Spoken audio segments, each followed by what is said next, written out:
Good afternoon, friends. You're watching the Ruslan Belov channel, and today, May 12th, 2026, there's enough material to keep us busy for a while. Subscribe and hit the bell. YouTube systematically suppresses the reach of military analytical content, and without notifications, you'll simply miss the next episode.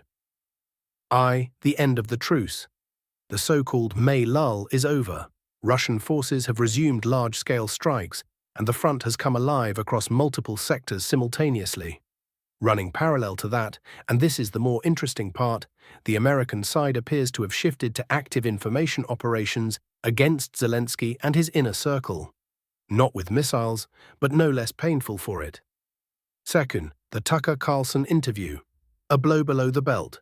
Today, Tucker Carlson published an interview with Yulia Mendel, former press secretary to the president of Ukraine.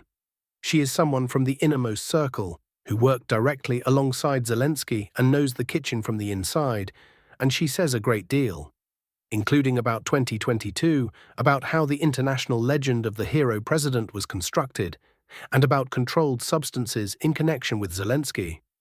This is not an anonymous leak or a Telegram fantasy. This is a named person with a face and a track record, sitting across from one of the most media-significant journalists in the Western world, and saying things that would have been unthinkable in this format just yesterday. The pro-Ukrainian response was immediate and entirely predictable. A campaign to discredit Mendel was launched within hours. Classic crisis management. When you have nothing to say on the substance, you attack the source. But the interview is out, millions are already watching, and that fact has no reverse gear. The third, the arrest of Yermak. NABU makes its move. Running alongside the interview, through the night and into the morning hours, a second act was unfolding. Ukraine's National Anti-Corruption Bureau and the Specialized Anti-Corruption Prosecutor's Office conducted searches targeting the man who was, for a long time, the functional manager of Ukrainian politics. Former head of the presidential office, Andrey Yermak. Photographs circulated, NABU detectives surrounding his Mercedes, Yermak standing to the side with the unmistakable expression of a man mentally running through who exactly set him up and precisely how. At the conclusion of all procedural steps, Yermak was formally charged with embezzlement and money laundering of large sums in connection with elite residential construction.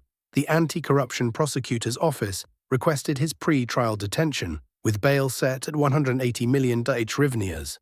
The money will almost certainly be found, but the money isn't the point. Yermak is not an ordinary official. An enormous volume of negotiation channels, contacts with Western partners, and critical decisions ran through him. A blow to him is a blow to the entire architecture of Zelensky's influence. At the NABU press conference, detectives specified that Zelensky himself does not appear in the case and is not under investigation. Perhaps, but politically that distinction counts for little.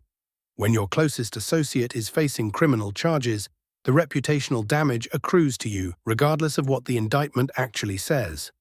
IV. The front line, sector-by-sector overview. Northern Sumy sector changes here are minimal, though the process hasn't stopped. Russian reconnaissance and sabotage groups continue to infiltrate from the state border along Highway M02 in the direction of Kharkiv. The pace is slow. Mappers record no significant map corrections over the past 24 hours. Kharkiv sector considerably more active.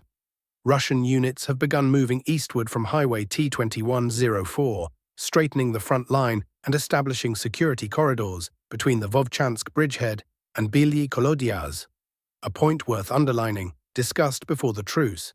From the Semyonivka area, Russian forces are pushing east and southeast through Losivka, Shesterivka, and Ukrainske, with the objective of flanking the AFU, Armed Forces of Ukraine, grouping holding Bylyi Kolodyaz.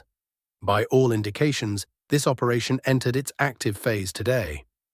Additionally, several units of the Seva grouping have improved positions along the state border, with continued movement toward Pishon, Zemliany, and Dayturny, the furthest northeastern reaches of Kharkiv Oblast.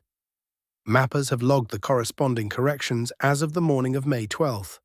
Overall, Russian forces moved with notable aggression on the Kharkiv sector the moment the truce ended. Slavansk sector. This is one of the more dynamic configurations currently unfolding. Following the conclusion of the battle for Krivaya Luka, with the main video evidence and reports dated May 8th and 9th, Russian units pushed out along several vectors simultaneously. First vector, from Krivaya Luka northwest, along the Siversky Donets River toward Piskunivka and Starodubivka. No map corrections yet, but this is likely a matter of hours. Second vector, through Kaliniki westward into the large forested area. Changes here are already confirmed. AFU has lost firm control of the forest's eastern edge, and fighting has moved into its center. This is a critically important tract of woodland. It opens the direct approach to Mykolaiivka. Third vector, Ray Alexandrivka, a small village, but its value is not in its size. It sits on a logistics crossroads, the intersection of two roads, and it's the gateway to Mykolaiivka and from there to Slaviansk. According to multiple sources, Russian assault groups are already operating inside the settlement itself. Geolocated objective control footage from within Ray Alexandrivka has not yet been published, but geolocated recordings of detonation episodes on its approaches confirm the direction of movement. A 3 to 4 kilometer correction to the southeast of Alexandrivka has already been drawn by mappers. The pace on this sector is steady. If the trend holds, Russian forces will reach the outskirts of Slaviansk within a foreseeable time frame, though precise predictions on this map remain a hazardous exercise. Kramatorsk and Kostiantynivka. Following the end of the truce, drone strikes on Kramatorsk's energy infrastructure have been recorded, specifically targeting electrical substations. Separately, fires near fuel stations on the stretch between Kramatorsk and Sloviansk have been confirmed. In Kostiantynivka, Russian units are consolidating positions in the western part of the city and reinforcing newly taken lines. The city itself is being subjected to regular aerial bomb strikes. Ukrainian sources have published footage from inside Kostiantynivka showing that a portion of the civilian population remains. Russian forces continue to push northward. Dobropillya sector. Positive developments here from the Russian perspective. Hryshyn is fully under Russian armed forces' control. There is no longer any ambiguity on this point. The advance out of Hryshyn is running in 3 directions: toward Vasilivka, toward Novoalexandrivka, and due west along Highway E50, through open fields and tree lines from which AFU has been pushed out. The zone of firm control and the grey zone have both shifted westward. A separate and significant detail, according to available information, Russia has also concentrated approximately 100,000 troops in reserve on the Dobropillya sector. This complicates the widespread assumption about where the main summer strike will actually land. With large reserves positioned simultaneously in Zaporizhzhia and at Dobropillya, a thrust toward Druzhkivka, flanking both Kramatorsk and Sloviansk, cannot be dismissed. Zaporizhzhia sector. This one requires more careful unpacking, because there has been considerable confusion in the assessments circulating. Ukraine's counter-offensive on this sector, from the Konka River to Plavny, began on May 1st. Counterattacks in the Magdalenivka and Novoyakovlivka areas had been ongoing since February 10th, but May 1st marked the point at which the operation took on the character of a coordinated offensive. By May 12th, Ukrainian forces had advanced approximately 13 to 14 kilometers, predominantly through the grey zone, with some gains in areas of firm Russian control. However, the situation has stabilized over the past several days. Russian units managed to halt the advance and establish a defensive line running roughly from Pavlivka through the center of Stepnohirsk to the southern end of Primorska and onto the Kakhovka reservoir. Further Ukrainian advances along this line are currently blocked. There are several reasons for this. First, terrain.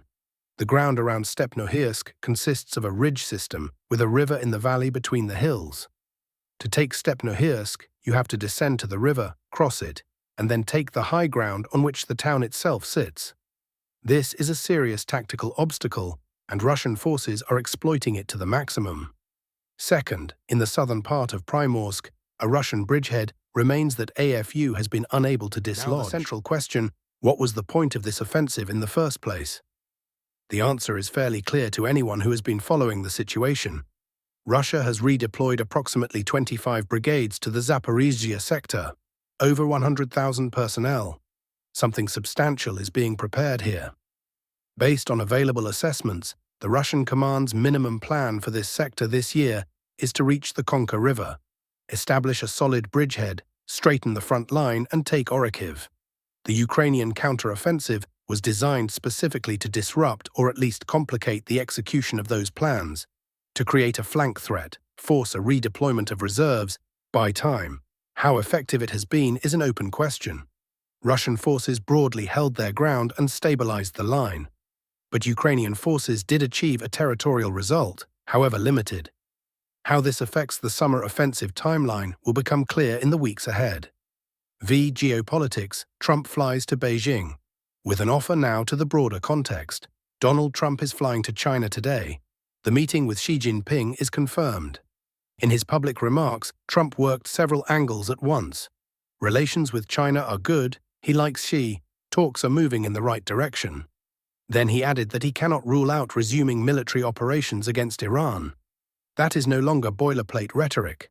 Running in parallel, details of the deal the American side is bringing to Beijing have emerged. The framework is straightforward. Washington stops arms deliveries to Taiwan. Beijing stops arms deliveries to Iran. Clean on paper. In practice, there is one fundamental problem. First, oil. By the close of May 12th, prices have locked in above $100 per barrel.